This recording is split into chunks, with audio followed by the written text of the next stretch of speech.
What's going on, y'all? This is Aaron Faulkner, Creative Director with 5 Points Media. We are in Bedhead Studios with my good friend, mentor, big brother. I mean, you could just call him Slash. He does so much, man. My guy, Jay Cameron. Jay, what brings you to Atlanta, man? You bring me to Atlanta. Man, well, first I want to thank you for inviting me into your space. And I am thoroughly impressed with everything I'm seeing, because I remember when you were, I guess, like straight out of college. Straight out of college. Yeah. You came and you wanted to learn how to edit video. And you got on that machine and you started putting stuff together. Right. And you have now built this, and I'm so impressed, and that's why I wanted to make sure I came here, because just seeing the journey has been over 20 years, so I'm thankful for being here. But I really wanted to come here and talk about this journey that I've been on over the past 3 years. And you've been following, you've known me for 20 years, and you've known much of the story in between, and we'll joke and laugh about it a lot, but the past 3 years in particular, it's really made sense for me as a person. It helped put a lot of things into context, and so that's why I wanted to come talk to you about it, because I think you would understand it better than anybody. Sure. And I know, for those who don't know your journey or don't know what you do, just a little bit about Jay Cameron. We're here to talk about maximum impact travel, but I know you as a playwright. You do financial seminars, summer camps.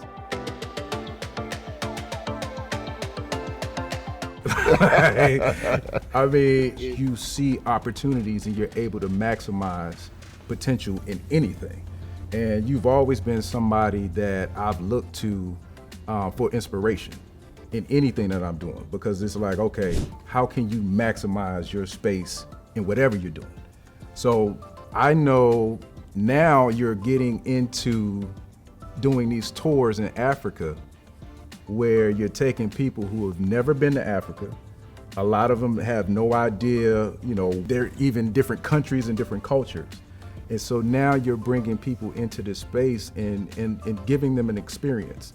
Tell us a little bit about maximum impact travel. It's an experience. You said it. It's actually more than tours. And what happened in November 2018 is when I took my first trip to Africa. Okay. And I'd been told all the things we heard over the years: poverty, sickness, corruption, just everything undesirable. Sure. But it was always on my bucket list. I need to get to the continent before I die. Maybe I'll get there one day. And I decided, I was in my 40s, and I said, well, you know what, I think I need to go and just see. I was determined at that point to go, but I didn't know what was gonna happen. I said, well, I'll go and see, maybe I'll go take some shoes over and help the poor people over there. But when I got there, I discovered I was the one who needed the help, because I'd been so misinformed. I'd been so conditioned to see this place as a place of lack, when in actuality it had everything. So when I went there, my mind was blown.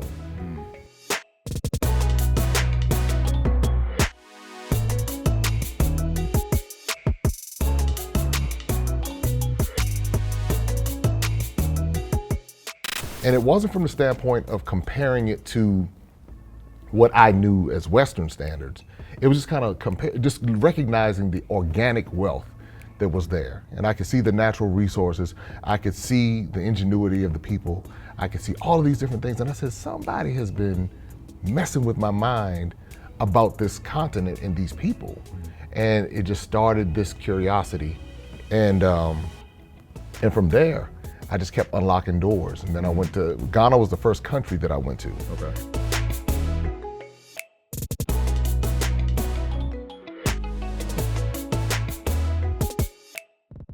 I didn't even realize from a country perspective that these countries just evolved recently.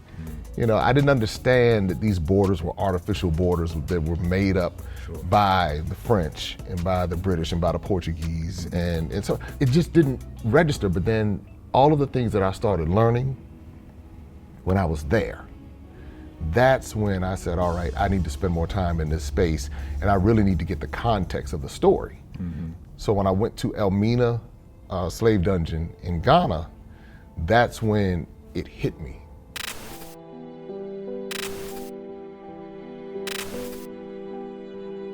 That's when I realized, I said, okay, places like this, along the coast of West Africa, that's where the beginning of my existence in America began.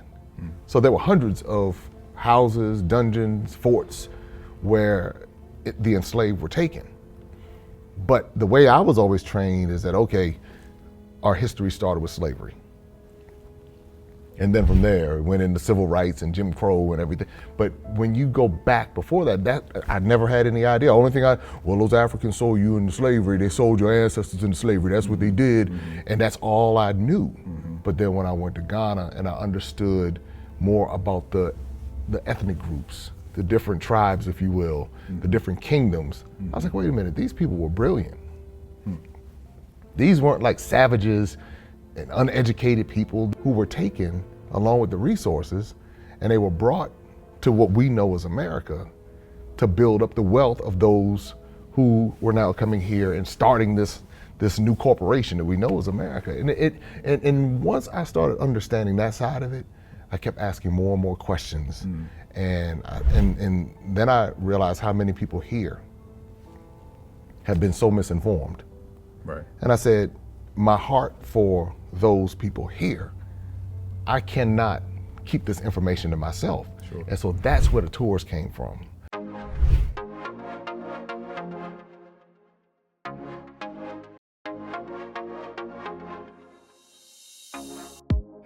I actually got a drum set here in Ghana. I got t-shirts for my son. Okay. And she got a hand fan. Fabric. She got fabrics. I got the fan you negotiated with. I got sculpture Whoa. and artwork. Whoa.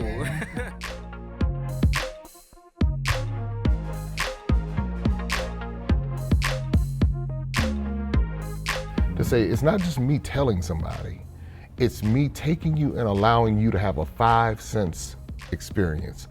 Taste, touch, smell, sight, hearing, everything. And now you can begin to formulate your own opinion. So that's where it started. That's why it says more than a tour. These are experiences, and that's what I've seen happen. And we started in 2019. We obviously COVID shut things down in 2020, but then in 21 we started back up again, and we've taken almost 100 people back. Wow. Since that first trip in November 2018, I've been to 13 different countries. Been to the top of Mount Kilimanjaro.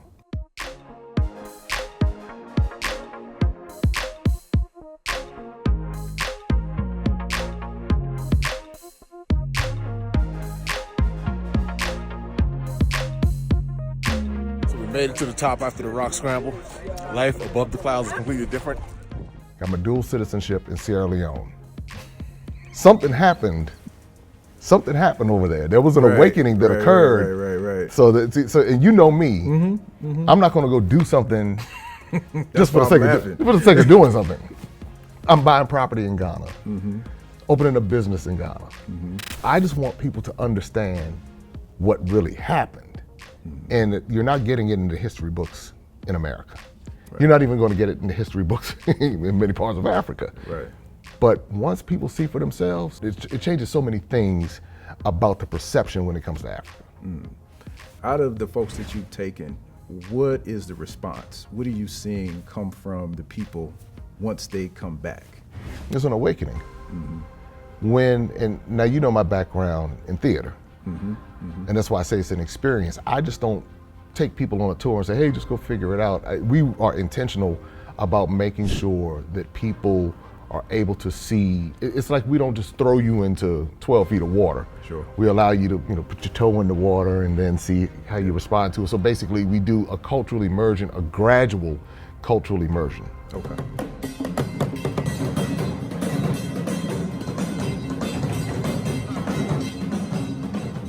Because of that, it gives people time to process what they're seeing.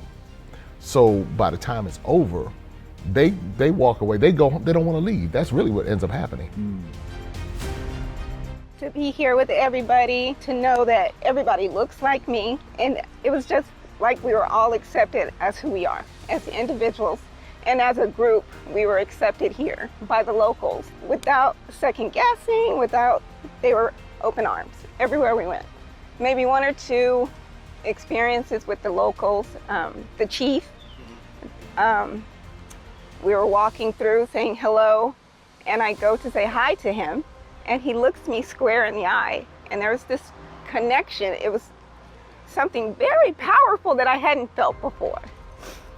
And I'm sure he was like, why is that girl still staring at me? Because I just had my eye on him the entire time. And then the other was, here is this chief, this powerful man in his own right, washing my feet. It just let me know that I'm being Black, being African American, just being African, there's so much power in that. I feel like my goal is to make sure our children are aware of what's going on here and to find out if there's a way that we can give back. We want to come back, medical missions, helping out children, whatever it is, we are here to help. We are here to help elevate this country, this continent to where it needs to be. Because they're like, wait a minute, I lived my whole life believing that those Africans don't like us. Or if I go over there, I'm gonna get kidnapped. Right. Or something bad is gonna happen to me.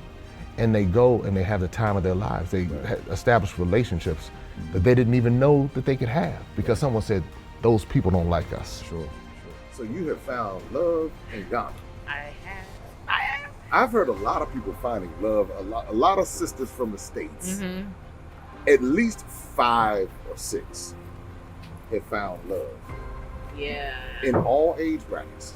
You came to Ghana, you talked about the great time that you had. Yes. You went back to the US. Now you're back in Ghana and you have a significant other. Yeah, I was compelled to come. So that's some of the response. I've seen people break down in tears because when it's time for them to get on that plane, and they're like, I don't want to leave. I am totally impressed and overwhelmed, and I want to thank you.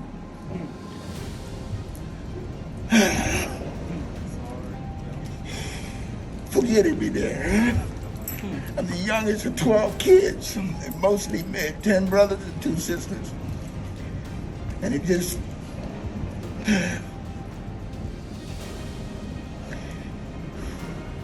the narrative has been wrong. And it behooves every Black person to find out who he is.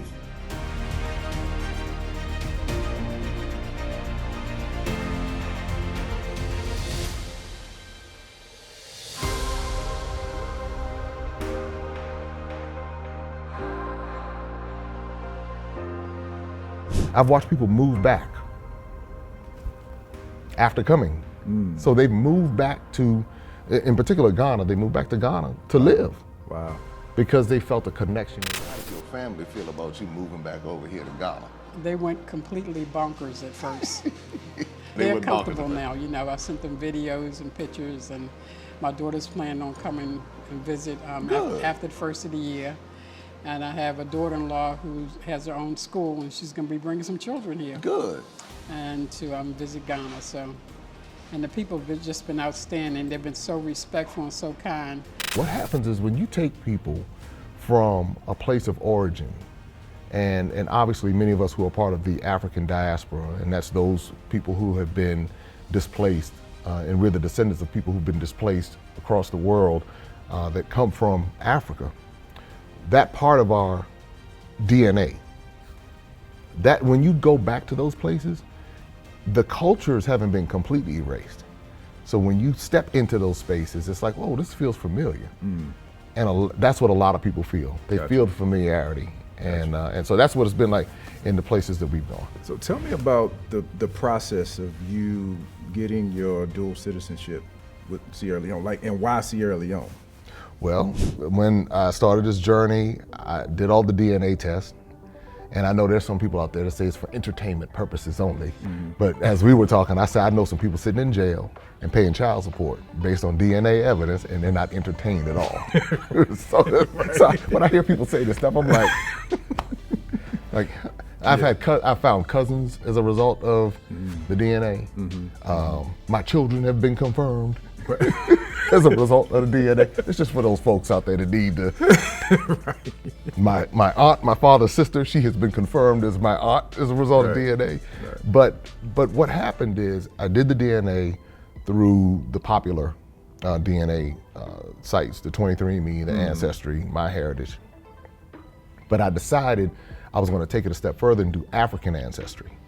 And African ancestry is the genetic company that goes specifically looking for your ethnic group through a particular line in your heritage, in your genetic history. So it only takes one line. It doesn't take the broad scope.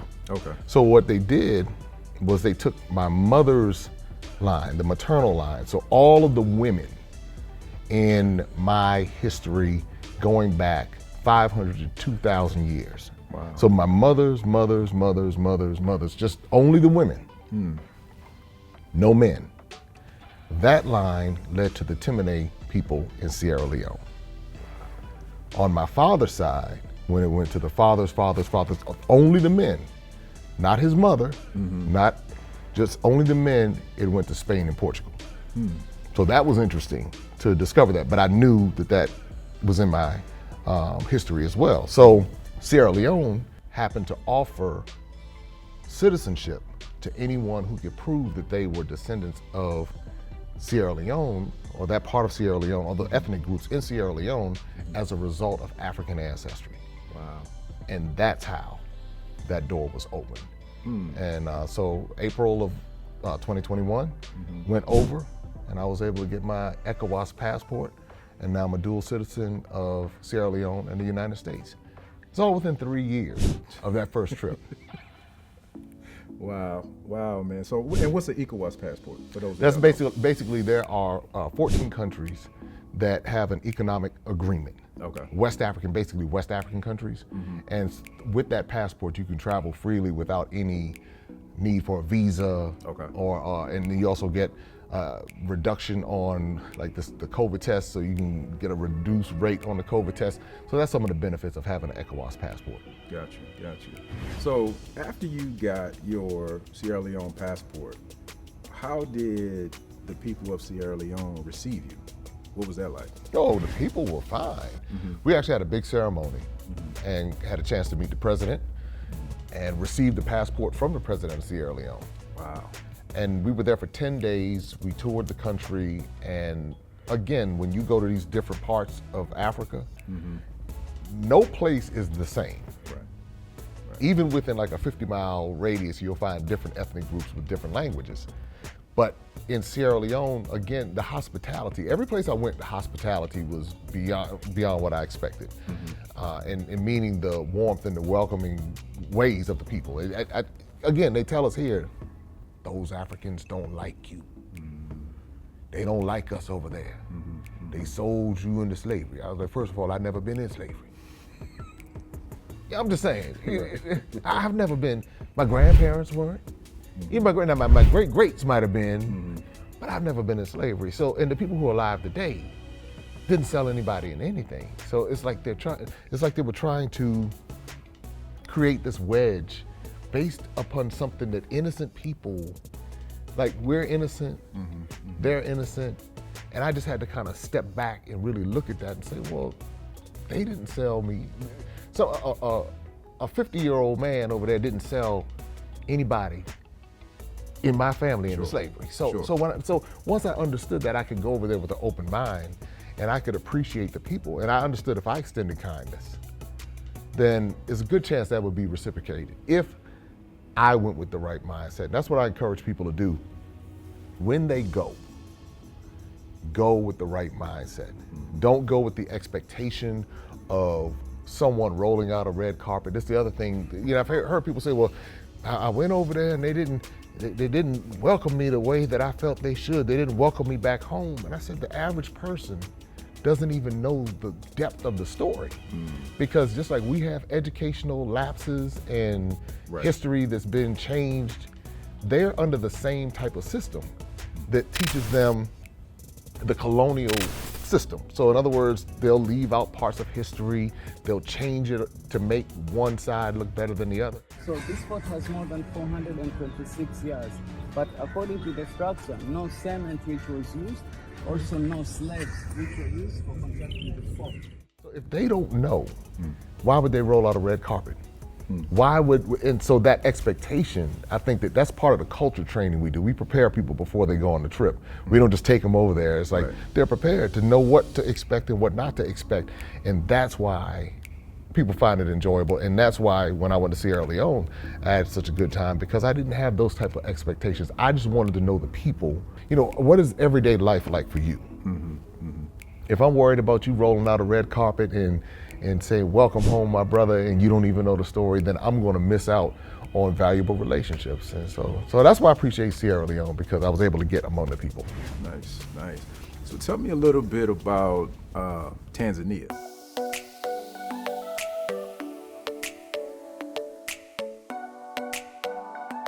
I understand that you climb Mount Kilimanjaro. I did climb Mount Kilimanjaro. I've seen the world from the top of 19,341 feet. Wow. The Uhuru Peak. And the one question I'm always asking, why did I decide to climb Mount Kilimanjaro? Yeah, why you? Because I'd never climbed mountains. I wasn't, I'm from DC, I'm from around the way.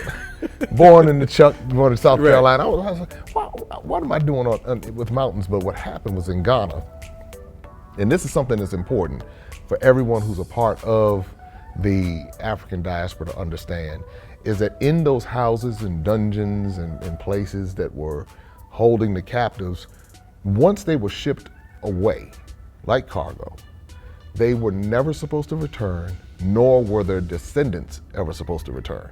So when I went to Ghana, and I was in Elmina slave dungeon, and I was standing at the door of no return, I knew at that point that I had done something that defied the initial plan. So I'm now back. I returned, and there were others who had returned. And so at that point I said, I wasn't supposed to come back, but I'm back.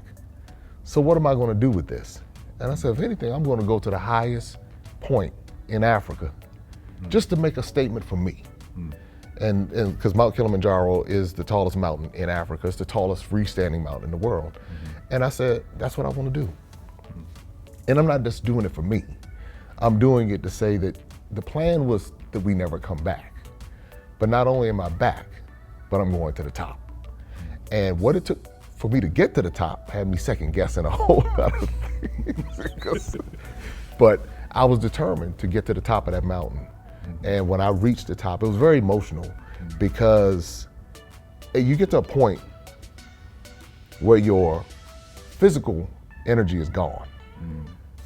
And all you have now is your mental.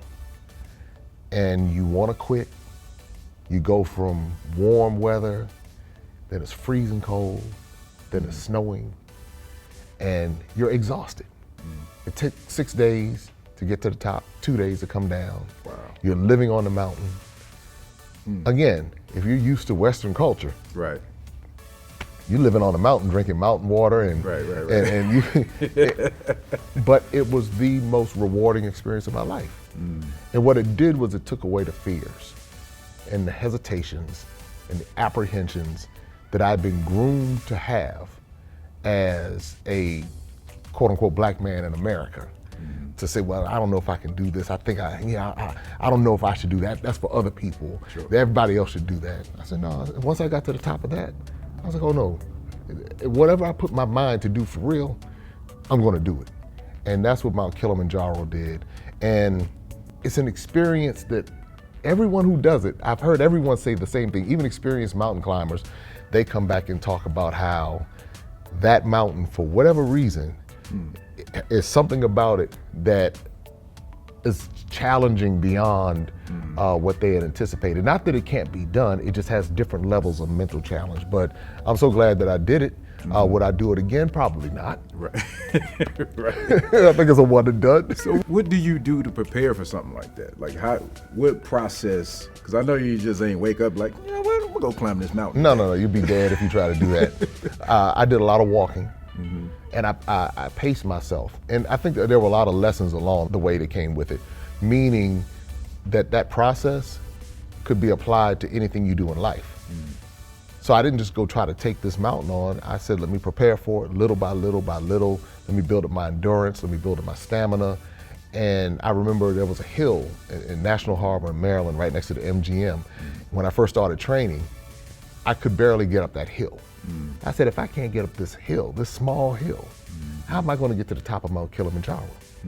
But that's where the mental battle started. Am I going to quit? What am I going to do? Am I going to go back and talk about I'm going to do it next year? So I had to make a decision. And at that point, I made a decision, say, I'm going to get to the top of Mount Kilimanjaro, but it begins with me conquering this small hill. But in life, it's those small mental battles. You start a business, you hit your first obstacle. Do you quit the business and then talk about, oh, I'll come back at it another time when things are easier? Or do you push through it? Right. And so I remembered that same principle kicked in when it's called Summit Night on Mount Kilimanjaro. Okay. Freezing cold. It's at night. We have on headlamps. And this is the first time I had an episode of altitude sickness. Meaning, so what altitude sickness is when, as you're going to the top of Mount Kilimanjaro, your oxygen levels start to drop, meaning the air gets thinner. Gotcha. I was flying up to about 17,000 feet. 18,000 feet out of nowhere, I started getting dizzy. I started getting nauseous. I didn't know what was going on. And so now you're cold, you really want to stop, but where am I going? I'm gonna climb back down 18,000 feet in the cold? Right, right. Or am I gonna go to the top? And I remembered that moment thinking about that hill. And I said, let me just take each step like that hill. If I got to this point, I'm gonna get to the top. And the other thought that came to mind was, well, am I gonna go down 18,000 feet to now have to think in my mind that I was almost at the top, to now have to come back and climb these 18,000 feet again to get to the finish line, or am I just going to go ahead and finish this out? Right. And that's what, so for me, that's a life lesson. Like now, when I face these challenges, am I just going to go finish this out? Even though I really want to quit, I'm physically exhausted, I'm emotionally exhausted, what am I going to do? I'm going to push through all the way to the end. So the training process prepared me for that. Walking 20, 30 miles in a day, going up and down that hill multiple times, riding 50, 60 miles on my bike. So after Kilimanjaro, I was determined to do my first century ride. Wow. So after Kilimanjaro, 3 weeks after that, I did my first century ride. So what that does for someone is that when you're able to overcome those type of mental hurdles physically and mentally, you're ready for the next challenge. And that's why I was able to go to 12 more countries and say, you know what, we can bring people over. Because, you know, now you're talking about taking people and bringing people out of their comfort zone. Whereas before I would think myself out of it. They don't want to go. I don't know if they're ready for that. Now it's like, no, I know what they're going to experience. I'm excited for them before they even come. There's a level of confidence that when I speak about it, it's like somebody can sense that this is not just an Africa mission. It's like, hey, no, really, this was a life-changing experience. And it wasn't just one country, it was all of the countries.